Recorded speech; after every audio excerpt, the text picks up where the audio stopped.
बिस्मिल्लाहिर्रहमानिर्रहीम। हम लोग पास पेपर बेस थोड़ी सी प्रैक्टिस करेंगे और फिर क्वेश्चन को थोड़ा एडिट करते हुए आगे चलेंगे इंशाल्लाह ताला, ताकि जो न्यूमेरिक साइड है वो थोड़ी सी हमें क्लियर हो जाए, थोड़ा और बेहतर हमें चीज़ें समझ आने लगे। अक्सर सवाल का आगाज़ ऐसे ही होता है जैसे लिखा, for the purpose of this question assume that the date today is 31 August 2022। इसका मतलब है कि 30 जून 2022 की रिटर्न बनवाई जा रही होगी ऑब्वियसली, ठीक है ना। Number 1, Basit senior manager eight master limited resigned on 31st January 2022 after completing of 3.5 year of services during tax year 2022 he received the following। वो कह रहा है जी ये चीज़ें हमें सैलरीज या बेनिफिट्स मिले हैं। Number 1, salary 6,10,000 per month, allowance 60,000 per month for services of domestic servant, out of which he paid 36,000 per month in respect of these services. Allowance equal to 5% of the salary solely expended in performance of his duties of employment.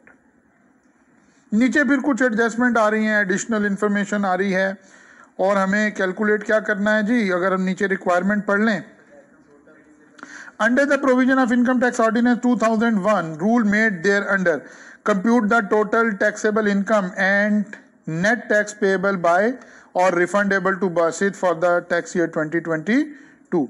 Show all relevant exemption, exclusion, disallowances, ignore notional expenses and ignore notional expenses. अच्छा जी।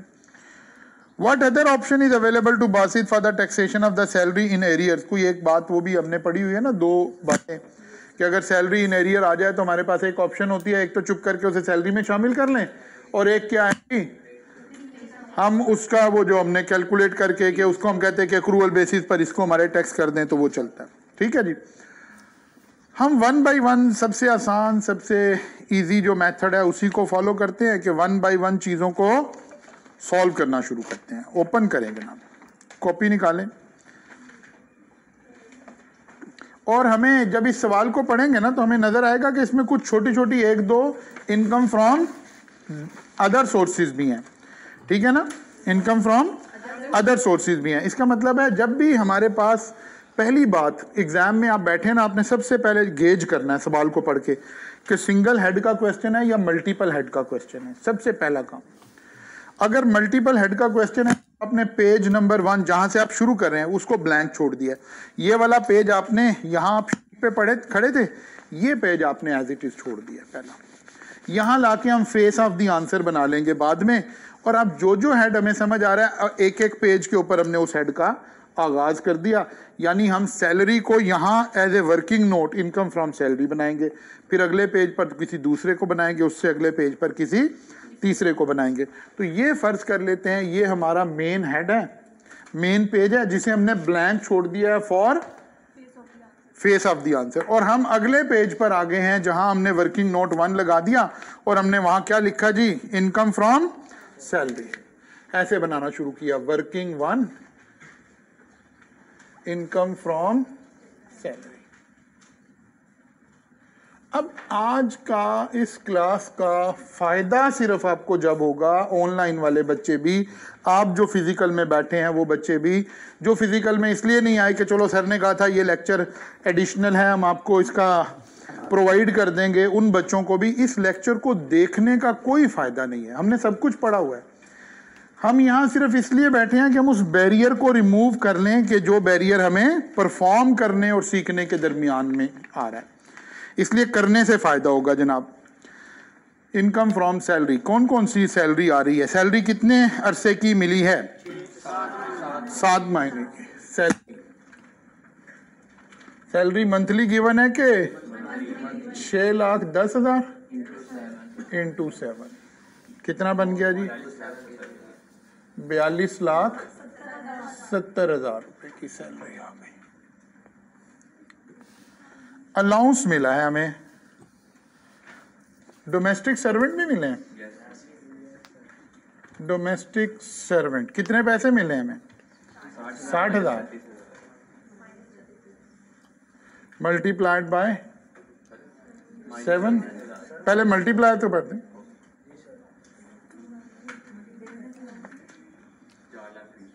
4,20,000। अब जरा वहां पढ़ते हैं कि लिखा क्या हुआ है।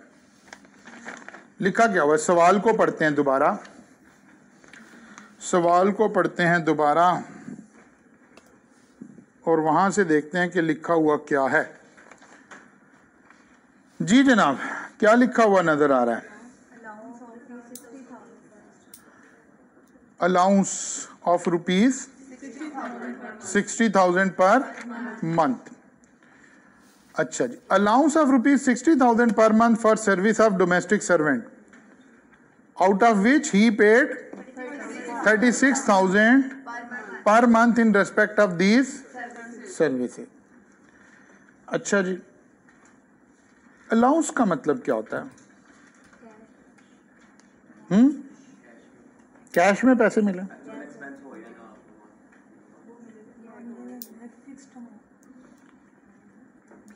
फिर पढ़ें, allowance of 60,000 per month for services of domestic servant, out of which he paid 36,000 per month in respect of these services। Allowance मिला, डोमेस्टिक सर्वेंट नहीं मिला, अलाउंस मिला है।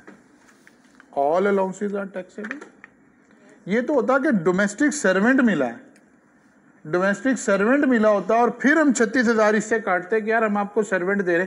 अलाउंस का तो मतलब था पैसे मिल गए, कन्वेंस अलाउंस मिले तो सारा टैक्सेबल हो जाता, ट्रैवलिंग अलाउंस मिले तो सारा टैक्सेबल हो जाता था, ठीक है ना। सर्विस नहीं मिली, अलाउंस ऑफ रुपीज, ऐसे एग्जामिनर खेलता है, इसीलिए हमें क्या करना पड़ेगा, 7 से मल्टीप्लाई करके 4,20,000 रुपया सैलरी में ऐड हो गया, बिकॉज हमने सीखा हुआ है ऑल अलाउंसेज आर टैक्सेबल। बात समझ आ रही है? अगर लिखा होता facility of domestic servant is available, ठीक है ना, डोमेस्टिक सर्वेंट की फैसिलिटी दी होती। जरा निकालें जल्दी से स्लाइड, अभी एक तो हम इस कमरे में ले आए हैं, तो निकालें जरा सैलरी वाले चैप्टर की स्लाइड ओपन करें, स्लाइड ओपन करें। डोमेस्टिक सर्वेंट में क्या लफ्ज लिखा हुआ है?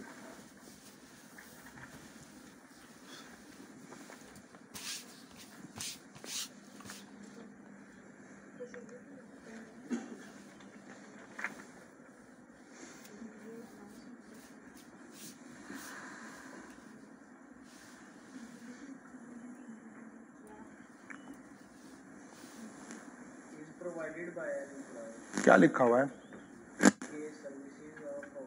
Services of housekeeper, domestic servant, driver is provided. इसका मतलब है ड्राइवर कंपनी ने रख के दिया हुआ है। अलाउंस का मतलब है कंपनी ने कहा यार ये पकड़ो 60,000 रुपया, रख लो जो बंदा रखना है। बात समझ आई है कि नहीं आई? तो ऐसे आपने खोल खोल के वापस जाना है असल में अपने रूट के ऊपर, फिर कॉन्सेप्ट की क्लैरिटी आएगी ना, फिर आपको समझ आएगी कि क्या हो रहा है। तो ये वो जो एक जनरल फिक्रा बोल रहे थे क्लासेस में, क्या all allowances are taxable except medical allowance. Medical allowance एक एक्सेप्शन थी जो कभी हमें एज ए अलाउंस भी मिला था, बाकी सारी चीजें तो टैक्सेबल थी। इसी तरह नीचे और क्या लिखा हुआ है, उसने एक ही जाल लगाया, लेकिन उसने कहा चलो किसी बच्चे को अगर पता चल गया ना तो चलो मौज करे। एक बात उसने नीचे, an allowance equal to 5% of the salary solely expended in performance of his duties of. अब आपके कानों में वो आवाज गूंजेगी, कौन सी? Wholly and exclusively for business purposes.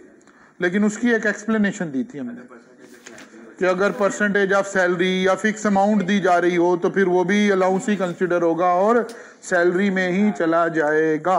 तो ये वाली अमाउंट भी कितनी आ रही है? 5% जो अलाउंस है, ये कितनी अमाउंट है? 2,13,500। ये भी टैक्सेबल ही हो गई, 2,13,500 भी टैक्सेबल हो गई। बात समझ आई है? देखें एग्जामिनर आपके जज्बात से कैसे खेल रहा है, ठीक है ना। वो आप सारे पिछले वाले अलाउंस को क्या रख के बैठे हुए थे, माइनस कर रहे थे ना उसमें से 36,000 रुपया। ये फायदा है पास पेपर के सवालों को बराह रास्त अटेम्प्ट करने से, ताकि आपको पता चले एग्जामिनर ने प्ले विद कहाँ से करना है।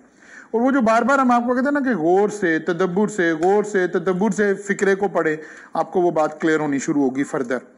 अच्छा जनाब आगे चलते हैं, और क्या लिखा हुआ है जी। Additional information, on 1 July 2021 he leased a car having fair market value of 4.8 million at a monthly rental of rupees 120,000. He pay lease rental from his own sources, but he used the vehicle for both official and personal use. Official and personal 5%. Yes, sir. What is the fair market value of the car? 48 lakh. इसका 5% ले लें, 2,40,000, क्योंकि अकल तो घास चरने गई है हमारी। हैं? गाड़ी कब, कन्वेंस का रूल कब लगता है, जब एम्प्लॉयर हमें गाड़ी प्रोवाइड करे। भाई एम्प्लॉयर ने तो गाड़ी नहीं दे रखी, कहीं भी नहीं जाएगी, क्यों क्या जाएगी भाई। एम्प्लॉयर ने गाड़ी नहीं दी हो तो ये थोड़े लिखा हो कि फिर अगर एम्प्लॉयर ने गाड़ी ना दी हो तो आप गधा गाड़ी पे तशरीफ लाए, ये तो नहीं लिखा। जाहिर है आप अपनी गाड़ी पे आएंगे ना, कि नहीं, तो ये तो वही लिखा हुआ है। बाकी सारा वो आपको कंफ्यूज कर रहा है। इसका कोई ताल्लुक सैलरी से नहीं है, इसका कोई ताल्लुक सैलरी से नहीं है। क्या नहीं, फिर आप क्यों परेशान हैं? नहीं, वो तो मैं दानिस्ता कर रहा था कि मैं चेक करूं कि आपने तदब्बुर के साथ पढ़ा है कि नहीं पढ़ा। तो इसका मतलब है अब हमने क्या करना है, इसको इग्नोर करना है। लेकिन इग्नोर करने के लिए हम कहीं पे उसको शो करवा दें, ठीक है ना। एक्वायर्ड कार ऑन लीज, आगे लिख देंगे नोट, ठीक है ना, ताकि एग्जामिनर को इस पॉइंट को जो छोड़ने के नंबर हैं वो हमें मिल रहे हो, क्योंकि एक शीट बनी हुई है ना एग्जामिनर के पास, हर पॉइंट का इसका ये नंबर है, इसके ये नंबर है, इसके ये नंबर है। अच्छा जनाब, पहली इंफॉर्मेशन तो हो गई फारिग। अच्छा, अगर यहां ये होता कि एम्प्लॉयर ने गाड़ी लीज पर ली होती, अगर एम्प्लॉयर ने गाड़ी लीज पर ली होती और फिर 1,20,000 का रेंटल पे हो रहा होता, फिर ये सारी इंफॉर्मेशन बेकार थी। हमें सिर्फ एक चीज चाहिए थी, fair market value. Lease rental paid during the year, irrelevant. Lease rental पर कितना इंटरेस्ट पे किया है वो इररेलेवेंट, हमने फेयर मार्केट वैल्यू देखनी थी उस वक्त। ऐसे ही है ना। अच्छा जी, ऑन 1 जुलाई 2021 13,000 शेयर ऑफ ML were allotted to Basit under an employ share scheme against the payment of ₹30 per share. According to the scheme, he was not allowed to transfer the share up to 31st December 2021. On 31st May 2022, he sold 5,000 shares of ML at its fair market value. अब उसने 3 dates की fair market value दे दी, उसने दोनों concept लगा दिए। अब आप क्योंकि वो भी पढ़ाए है ना, कैपिटल गेन्स भी पढ़ाए हैं, ठीक है ना। अब आप कैपिटल गेन्स भी पढ़ाए हुए हैं। पहली बात तो ये पता चले कि ML जो है वो कंपनी कौन सी है, लिस्टेड के अनलिस्टेड। अगर ना गिवन हो तो हम खुद अज्यूम कर लेंगे कोई एक कंपनी, ठीक है ना। अच्छा जी, वो कहते हैं कि 1 जुलाई 2021 को 13,000 शेयर खरीदे। कितने शेयर खरीदे? 13,000। लेकिन बेचे कितने हैं? 5,000। बाकी कितने रह गए हैं? 8,000 बाकी पड़े हैं, ठीक है ना। अब एक कैलकुलेशन होनी है 13,000 पर, कौन सी? जिस दिन रिस्ट्रिक्शन रिमूव हुई है वहां तक एम्प्लॉय शेयर स्कीम की कैलकुलेशन हो रही है, ठीक है ना। वो किस दिन रिमूव हुई है? 31 दिसंबर। उस दिन फेयर मार्केट वैल्यू क्या है? 90। इसका मतलब है ये एम्प्लॉय शेयर स्कीम में है 13,000 के 13,000, 90 रुपए का शेयर है, 30 रुपए का दिया गया है, मल्टीप्लाइड बाय 13,000, कितना आ गया जी? 7,80,000। ये तो है एम्प्लॉय शेयर स्कीम की कैलकुलेशन, ठीक है ना। Employ share scheme employ share scheme working यही शो कर दें 90 माइनस 30 इंटू 13,000। कोई और राइट शेयर की कोई कीमत शीमत हमें गिवन नहीं है ना, तो कितने बन गए जी ये 7,80,000। हाँ, अगर हम ये इस वक्त डिस्कस कर रहे हैं तो इसका दूसरा एस्पेक्ट भी डिस्कस कर लेते हैं कि जो 5,000 शेयर हमने बेचे हैं, जो 5,000 शेयर हमने बेचे हैं वो कब बेचे हैं? 31 मई को। 31 मई को जब हमने शेयर बेचे तो उस वक्त कितनी कीमत आ रही है जनाब? 80 रुपए की, लेकिन बेचे 5,000 है। अब यहां से सेल प्रोसीड निकाली 80 मल्टीप्लाइड बाय 5,000, ये कितना आ गया जी? 4 लाख रुपया। अब इनकी कॉस्ट किस तरह निकालें जी? 30 रुपए का शेयर लिया था और 60 रुपए सैलरी में गए हैं, यानी यही आनी थी ना कॉस्ट। लेकिन हम लॉ के मुताबिक चल रहे हैं, 30 जमा 60 लिखा है, कोई बच्चा 90 डायरेक्ट भी लिख देगा तो कोई प्रॉब्लम मल्टीप्लाइड बाय 5,000, ये क्या बन गया? 4,50,000। लॉस हो गया कितने का? 50,000 रुपए का। ये बात समझ आ रही है? अच्छा जी, हमने क्या अज्यूम कर लिया? कब खरीदे थे शेयर और बेचे कब हैं? With in 1 year. अब मैं आपको वो समझाना चाह रहा हूं कि लिस्टेड है कि अनलिस्टेड है, ठीक है ना? लिस्टेड है कि अनलिस्टेड है। अगर लिस्टेड भी है तो 1 साल के अंदर अंदर बेचे हैं, और क्योंकि हम नए साल में बैठे हुए होंगे तो हमारा करंट ईयर ही होगा, ये 15% वाली कैलकुलेशन बन जाएगी फिर, ठीक है ना?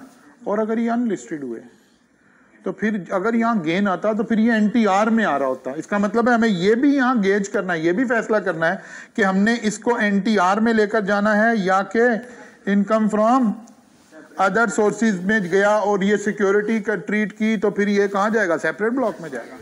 लेकिन ये तो बचत होगी। अच्छा, एग्जामिनर क्या करता है? कौन सी अटेम्प्ट है? 22, सिग्नलिंग इफेक्ट। वो कह रहा है तकड़े हो जाओ। पहला सवाल एग्जामिनर हमेशा ऐसा बनाता है कि जिस बच्चे को कॉन्सेप्ट क्लियर नहीं भी है ना, बचत हो जाए उसकी। आई लॉस गया, बात समझ आ रही है? आई लॉस गया, लेकिन अगर गेन हो जाता तो कहानी अगली शुरू हो जानी थी कि अब आप गेन को NTR में लेके गए हो कि सेपरेट ब्लॉक में। लेकिन अभी भरम रह गया क्योंकि लॉस हो गया ना, इनकम आई नहीं है, तो वो मसला। लेकिन वो बता रहा है टीचर को कि तकड़े हो जाओ, बच्चों को समझाओ कि क्या करना है। वो जो मैं बार बार आपसे कह रहा हूं कि पिछली 5 अटेम्प्ट के पेपर टीचर को बता रहे होते हैं कि पेपर कैसे बनना है। Signalling effect, signalling effect. अब यहाँ वो बता रहा है, अब फर्ज करें यही ट्रांजैक्शन, भाई चौकस हो जाओ थोड़े से तुम भी, अगर यही अटेम्प्ट इसने करंट में डाल दी तो वो पहली बात है इसको लिस्टेड बनाएगा, दूसरी बात बताएगा आपको कि NCCPL से ट्रांजैक्शन हुई है, ताकि आप वही 0.5% वाला इम्पैक्ट भी बीच में लेकर आए, क्योंकि ये अपनी बेस पे चेक हो गया ना। तो अब इससे अगला लेवल इसके अंदर आने का चांस क्रिएट हो सकता है। ठीक होगी बात जी? फिलहाल तो लॉस हो गया, बात ढकी छुपी रहेगी, ठीक है ना? लेकिन हमने इसको सेपरेट ब्लॉक ही बनाया है। वैसे भी एक चीज याद रखें, NTR में तो नहीं होगी ना, NTR में तो फिर सिक्योरिटी नहीं रहेगी तो निकल जाएगा ना वहां से तो। लेकिन असल में एक और बात याद रखें, जब ये कहा जाए ना, जरा देखते हैं कहां लिखा है,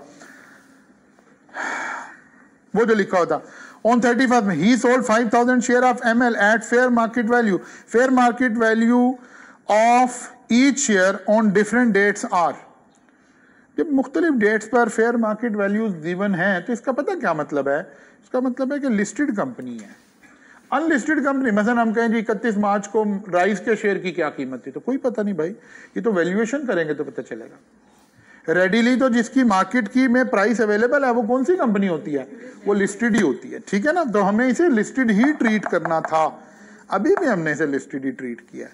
लेकिन लॉस गया इसलिए बचत हो गई है, वो वाली बात उतनी इंटेंसिटी से एग्जीक्यूट नहीं हुई। बात समझ आ गई है? लेकिन अब जब आएगा तो वो इसे गेन में डालेगा। ओके, आगे चलते हैं जनाब। On 15 February 2022 he received the following payment from ML as final settlement। अब इसने क्योंकि जॉब छोड़ दी है, 3,20,000 on account of leave encashment. Leave encashment सारे लोगों की, गवर्नमेंट के अलावा सारों की ऐड होनी थी, तो 3,20,000 ऐड कर दें। 3,20,000 ऐड कर दीजिए। आगे चलते हैं जनाब। और क्या लिखा हुआ है? 22 लाख रुपया under gratuity scheme approved by board. Approved by board, commission नहीं, कमिश्नर नहीं, approved by board. 3 lakh exam नहीं नहीं, वो तो अनअप्रूव्ड। 3 लाख, 3 लाख। एक थी bye commission, commissioner, fully exam by board 3 lakh, unapproved 75,000। इसका मतलब है 22 लाख रुपए में से 3 लाख माइनस कर दें तो बाकी का 19 लाख सैलरी में डाल दें। ऐसे ही है।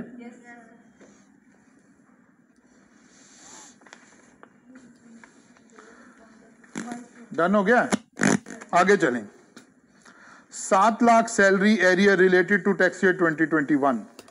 पहले तो हम सीधा काम कर रहे हैं। सैलरी रिसीट बेसिस पर टैक्स होती है, इस साल मिली है तो बस 7 लाख हमने सैलरी में ऐड कर दिया। वो अल्टरनेटिव अलग बात है कि जब हमें लगा कि भाई टैक्स ज्यादा बन गया है, अक्रूवल बेसिस पे चले, वो अलग कहानी है, वो उसने अलग पार्ट में पूछी हुई, यहाँ नहीं पूछी। यहाँ पे हमने इसको डायरेक्टली ऐड कर दिया। बात समझ आ रही है? Other information. On 31 January 2022, he received gold worth 200,000 as gift from his old student of CAF 2. हैं? अच्छा, with holding tax deducted by ML from basis salary during. वो तो कोई बात नहीं, टैक्स का तो कोई ताल्लुक नहीं, आखिर में देखना है हम, ठीक है ना? अच्छा जी, आगे चलें। On 31st January 2022, he received gold worth 200,000 as a gift from his old friend. Gift, income from other sources, scope, scope, ठीक है ना? Income from other sources. आगे चलते हैं। On 1st April 2022 he left for UK and joined OL as an employee at a monthly salary of 3,200. he remained abroad till end of section 51. if a Pakistani leave Pakistan and remain salary income earned abroad ill exempt। बात समझ आ रही है? इसका मतलब है इसको multiply करके ये सैलरी इनकम इसकी क्या कर देंगे? एग्जेम्प्ट कर देंगे। बात समझ आ गई? अच्छा जी, आगे क्या आ गया? कौन से वाले? No no no no no no, हमने उस वक्त ऐसे ये बात, ये इस सेक्शन में 2 बातें पढ़ी थी हमने। सेक्शन शायद 51 था, आई थिंक सो।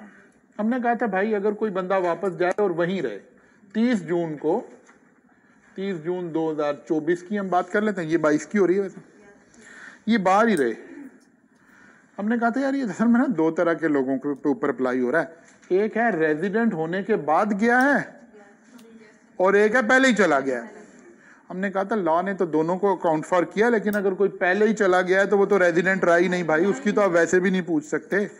लेकिन ये बाद में गया है, technically he is resident for tax year 2022। तो ग्लोबल इनकम टैक्स होनी है ना, लेकिन फिर भी सैलरी इनकम इसकी एग्जेम्प्ट आ गई है बिकॉज ही रिमेन अब्रॉड, और वापस नहीं आया, इसने जान हमारी छोड़ी हुई है तो हमने टैक्स छोड़ दिया। बात समझ आ रही कि नहीं आ रही? इसका मतलब है ये सारी कहानी खत्म हो गई। आगे उसने पाउंड शाउंड का रेट और ये जो सारा कुछ दिया हुआ है ये इररेलेवेंट है, एग्जेम्प्ट इनकम ही एग्जेम्प्ट हो गई है। फिर सिग्नलिंग इफेक्ट है, वो बता रहा है कि किसी भी दफा भाई मैं पाउंड शाउंड का डॉलर शॉलर का रेट दे के कोई कैलकुलेशन करवाऊं तो बच्चों को करनी आनी चाहिए, लेकिन उसने पहली दफा इस तरह किया है तो कह रहा कोई बात नहीं है, जिसके कॉन्सेप्ट कोई थोड़े वीक भी हैं वो भी गुजर गया है, क्योंकि उसने प्रोविजन ऐसे सेट किया कि बच्चे को ये समझ आ गया कि सैलरी अर्न्ड अब्रॉड है and the person remain abroad, तो नहीं होगी। लेकिन याद रखें, यही सारी कहानी याद रखें, यही सारी कहानी। वो कहेगा बाहर जाकर उसने कारोबार कर लिया है। अब अगर इस साल रेजिडेंट है तो टैक्स लगेगा Pakistan. Only salary income exempt हुई थी, ओनली सैलरी इनकम एग्जेम्प्ट हुई थी। लिखें कहीं पर कि आपने सेक्शन 51 अच्छी तरह रीड करना है दोबारा।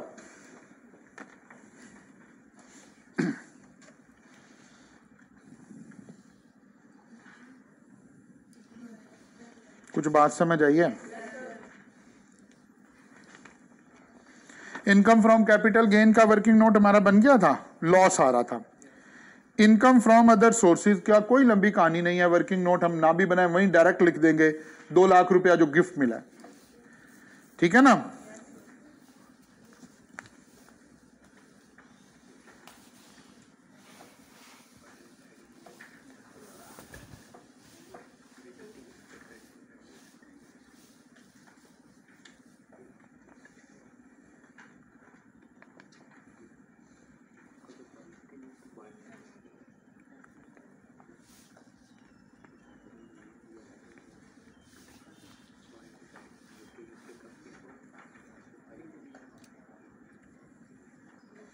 अच्छा जी, इसने यूके में टैक्स पे किया सैलरी पे कोई?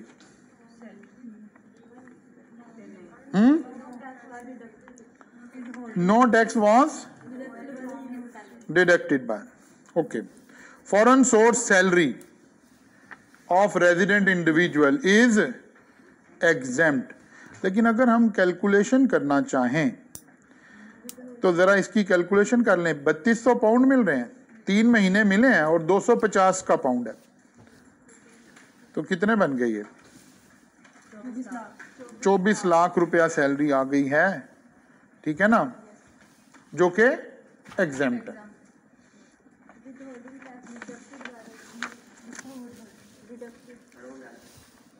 वो कौन सा है विद होल्डिंग टैक्स? यूके वालों ने डिडक्ट किया क्या हमने? अरे ये कहाँ?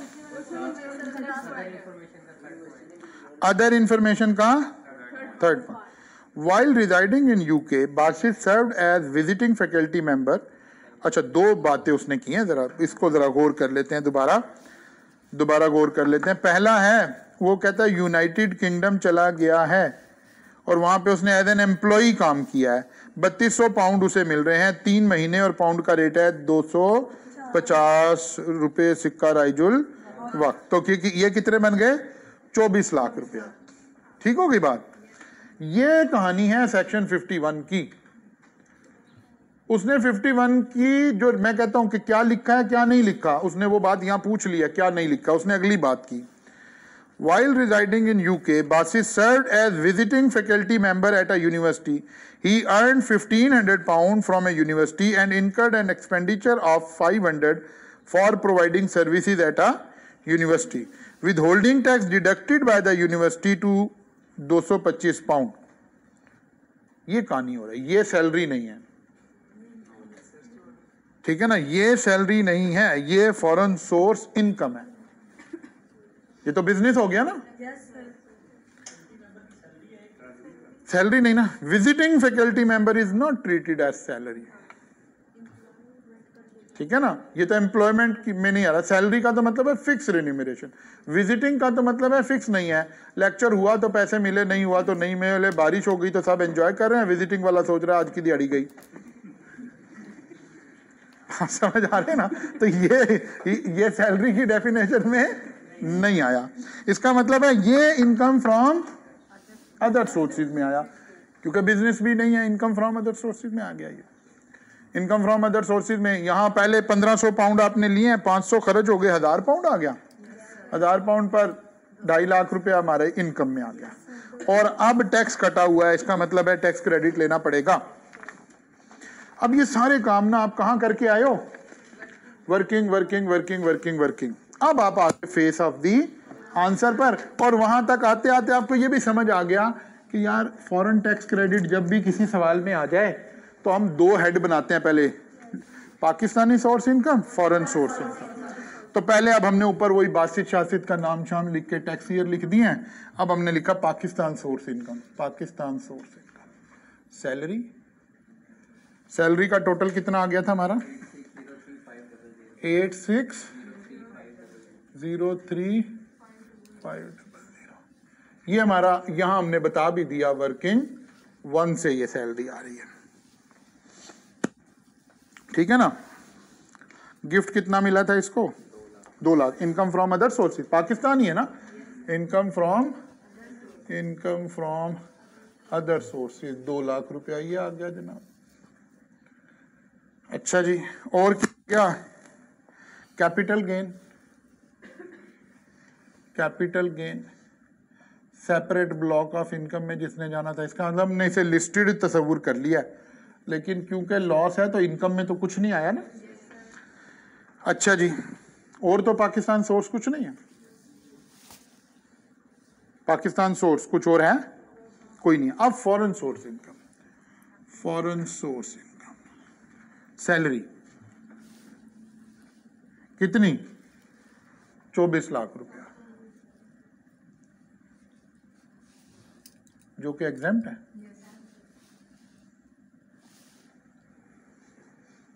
ठीक होगी बात, 24 लाख रुपया सैलरी क्या हो गई, एग्जेम्प्ट हो गई। 24 लाख को आप उधर शामिल भी कर दें ताकि टोटल इनकम में ले आए, ठीक है ना, यहीं डाल दें पहले 24 लाख रुपया हो गई, यहां एग्जेम्प्ट लिखेंगे, बाद में माइनस कर देंगे जब टैक्स की कैलकुलेशन कर रहे होंगे। इनकम फ्रॉम अदर सोर्स, कौन सा फॉरेन सोर्स, कितनी इनकम हुई है हमें 2.5 लाख रुपया। इसकी वर्किंग में हमने दिखा दिया ये 2.5 लाख कहां से आया। बात समझ आई है। इस सारे का टोटल लगा दिया, इस सारे का टोटल लगा दिया और इसका नाम रख दिया टोटल इनकम। टोटल इनकम कितना 114535 टोटल इनकम। ठीक होगी बात। अब इसमें से माइनस किया क्या, अभी नहीं डिडक्टेबल अलाउंस, पहले तो वो किया ना, अगर कोई सेपरेट ब्लॉक में जा रही है तो वो, अगर कोई एग्जेम्प्ट है तो वो। सेपरेट ब्लॉक वाली तो हमने पहले ही नहीं ली, तो लॉस आ रहा था, इसीलिए मैं कह रहा हूं बचत हो गई है। जब गेन आएगा तो गेन यहां भी आ रहा होगा, पहले यहां भी शामिल होगा। अब माइनस करेंगे, एसबीआई की इनकम भी माइनस करेंगे और एग्जेम्प्ट भी। मैंने ऐसे लिख दिया ताकि आपको याद रहे ये बात। अब एग्जेम्प्ट वाली कितनी जी 24 लाख रुपया हमने यहां से माइनस कर दी, बाकी क्या बचा 90,535,00, 90,53,500। अब जरा गौर करें, इसमें फॉरेन इनकम भी शामिल है, इसमें फॉरेन इनकम भी शामिल है। कौन सी, वो 2.5 लाख वाली, ठीक है ना। अब अगर कहीं ज़कात गिवन होती, कहीं वो 4 एक्सपेंसेस गिवन होते, वर्कर वेलफेयर फंड, ज़कात, वर्कर वेलफेयर फंड या चिल्ड्रन एजुकेशन, तो वो यहाँ स्ट्रेट डिडक्शन में आते। इस सवाल में तो कुछ गिवन नहीं है, इसका मतलब है सीधा टैक्स कैलकुलेट करते हैं। अब देखना पड़ेगा, डिसाइड करना पड़ेगा कि बंदा सैलरीड है कि नॉन सैलरीड है। तो जाहिर है ये तो सैलरीड ही है ना, सारी की सारी सैलरी का जिक्र आ रहा है। नॉन सैलरीड से तो सिर्फ 2.5 लाख रुपया एक आया, 2 लाख आया, ठीक है ना। निकालें जी टैक्स कितना बन गया।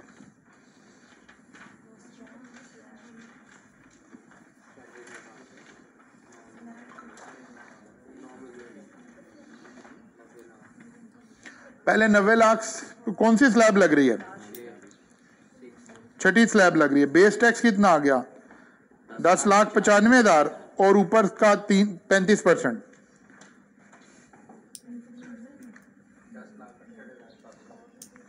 है, नहीं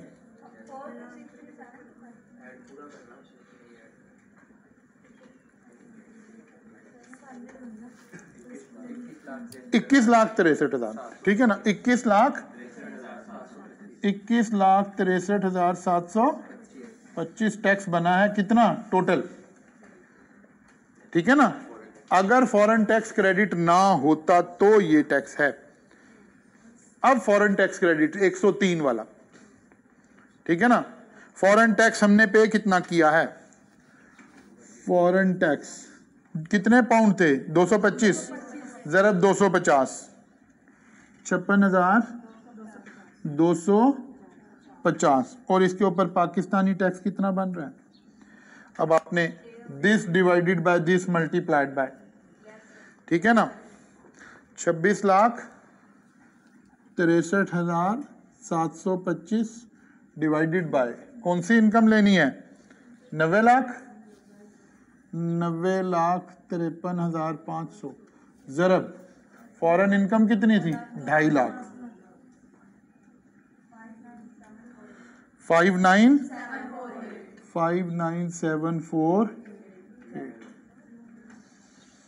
विच एवर इज लोअर। तो लोअर क्या आ रहा है? 56,250, 56। रिमेनिंग टैक्स कितना बच गया? 21,07,000, 21,07,475। अब एडवांस टैक्स चेक करें, वो जो डिडक्शन एक और भी आ रही थी आपके पास 14 लाख रुपए की।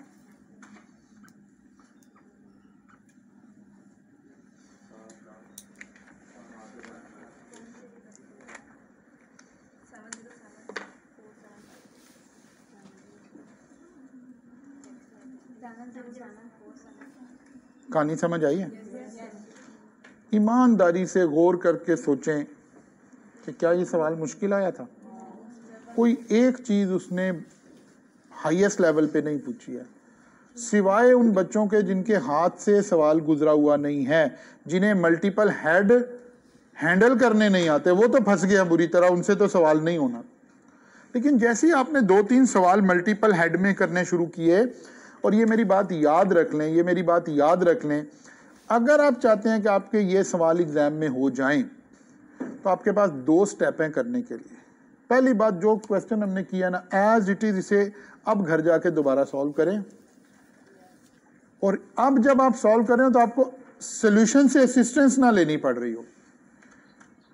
अगर अभी भी सॉल्यूशन पे जाना पड़ गया है तो इसका मतलब है अभी नहीं ठीक हुआ, फिर अभी इसे एक दफा और सॉल्व करें। मैं फिर रिपीट कर रहा हूं, इस फिलॉसफी को सीख लें। 1 सवाल, 2 सवाल, 3 सवाल पे लगाएंगे, बस खत्म, आगे नहीं करने पड़ेंगे सवाल आपको, आगे डिस्कशन से गुजारा चल जाएगा। फिलॉसफी क्या है? ये सवाल मैंने आपको क्लास में सॉल्व करवाया, इसमें अगर कोई प्रोविजन थी तो हमें समझ आती है, कोई नहीं भी थी, कमजोर थी, तो हमने रिपीट कर लिया। सेक्शन 51 हो सकता है आप कंफ्यूज हो रहे हो। फॉरेन सोर्स के 2 हेड आ गए, एक इनकम फ्रॉम अदर सोर्सेज में आ गया, एक सैलरी में आ गया।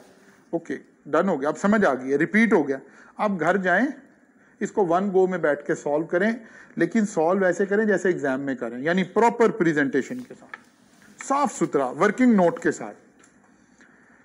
फिर आपको नहीं समझ आ रहा कि यार ये बात कहाँ लिखनी है, आप मजबूर हुए कि यार मैं सोल्यूशन निकालूं।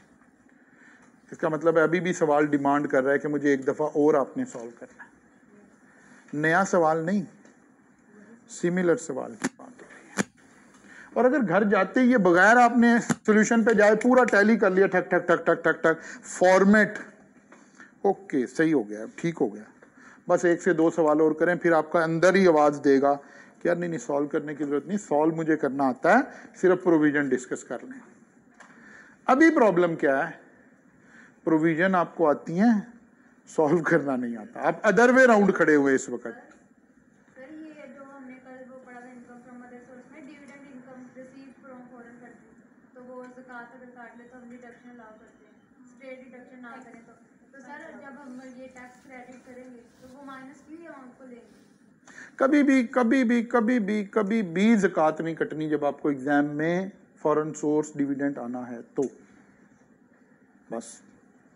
वो तो हम एक कम्प्रीहेंसिव गुफ्तगू के लिए आपके माइंडसेट को जरा और ऊपर लाने के लिए बात कर रहे थे, ठीक है ना, आना नहीं है, ठीक है ना। ज़कात किसी फॉरेन सोर्स, क्योंकि हमारे एग्जामिनर ने ना जब फॉरेन सोर्स अज्यूम करना है ना, हम फॉरेन पता कैसे सोचते हैं, यूके, यूएसए, बात समझ आ रही है ना, ऐसे ही सोचना उसने भी जो पेपर बना रहा है, इसलिए उसने सऊदी अरब नहीं सोचना फॉरेन। सऊदी अरब तो हम उम्रा करने जाते हैं, हैं, समझ लगी है कि नहीं? इसलिए भाई कोई नहीं ज़कात शकात कटी होने। कोई बात समझ आई है? मैं फिर आपको कह रहा हूं, अगर आप में से कोई बच्चा, आप शायद 1 घंटा 1.5 घंटा रुके भी होंगे इस क्लास को अटेंड करने के लिए, कोई गैप भी शायद आ रहा हो, आपने ये सारा इन्वेस्ट किया और अगर आपने इस फिलॉसफी को घर जाके फॉलो ना किया तो बिल्कुल वो बच्चे फायदे में रहे जो इस क्लास में नहीं आए। मैं ओपनली कह रहा हूँ, वो बच्चे फायदे में रहे जो आज क्लास में नहीं आए हैं, और जो बाद में लेक्चर सुने भी ना, वो फायदे में रहे। बिकॉज पहले भी वहीं खड़े थे, यहाँ भी यहीं खड़े, कम से कम उन्होंने इस 1.5 घंटा 2 घंटा ज़ाया नहीं किया, अपनी लाइफ में जो एंजॉयमेंट करनी थी कम से कम वो कर ली। हमने टाइम भी ज़ाया किया, क्लास में भी आए, और अगर यहाँ से ये वाला काम घर जाके करना नहीं है तो भाई प्रोविजंस तो हमने ऑलरेडी पढ़ ली हुई है ना, प्रोविजन तो हमने पहले पढ़ी हुई है। इसलिए आपने पहला केस स्टडी है कि क्या ये सवाल बगैर असिस्टेंस के अब आपसे सॉल्व हो रहा है। अगर हो रहा है तो बिस्मिल्लाह, बिल्कुल ठीक हो गया काम। कल का दिन, परसों का दिन, तरसों का दिन, जुमे वाले दिन आप खुद ही कह रहे होंगे सर अब हम सवाल कर लेंगे, आप सवाल की टेंशन ना लें, अगले चैप्टर पढ़ाएं। ये आपके अंदर से आवाज़ आ रही होगी इंशाल्लाह। लेकिन अगर आप ये फिलॉसफी नहीं कर रहे होंगे तो जब भी सवाल शुरू होता है ना, बच्चे के अंदर से एक आवाज़ आ रही होती है, सर सॉल्व कर दें। सर कह रहे थे नहीं मैंने डिस्कशन करनी है, बच्चा कह रहा था सॉल्व कर दें। ये सिर्फ वो जंग हो रही है क्योंकि आपने हाथ से नहीं गुजारा हुआ। जैसे ही आपके हाथ से गुजरे मैं सॉल्व कर रहा हूँ तो उल्ट आवाज़ आएगी आपके अंदर से कि सर डिस्कस कर लें, सॉल्व क्यों कर रहे हैं। टेक माई वर्ड्स, 5 दिन गुजारें जैसे मैं आपको कह रहा हूँ। आप सब कह रहे होंगे कि सर ना सवाल ना सिर्फ आप ऊपर से डिस्कस करा दें, सारा हमने इतना टाइम क्यों लगा रहे हैं, इतनी देर में तो 3 सवाल हमने डिस्कस कर लेंगे। It's a game of few questions only. Multiple heads के सवाल हल करने शुरू करें। एक सवाल आपने ये हल करना है, एक सवाल मैं आपको ग्रुप में भेज रहा हूँ, वो आपने हल करना है। कल मुलाकात होगी इसी टाइम पे इंशाअल्लाह।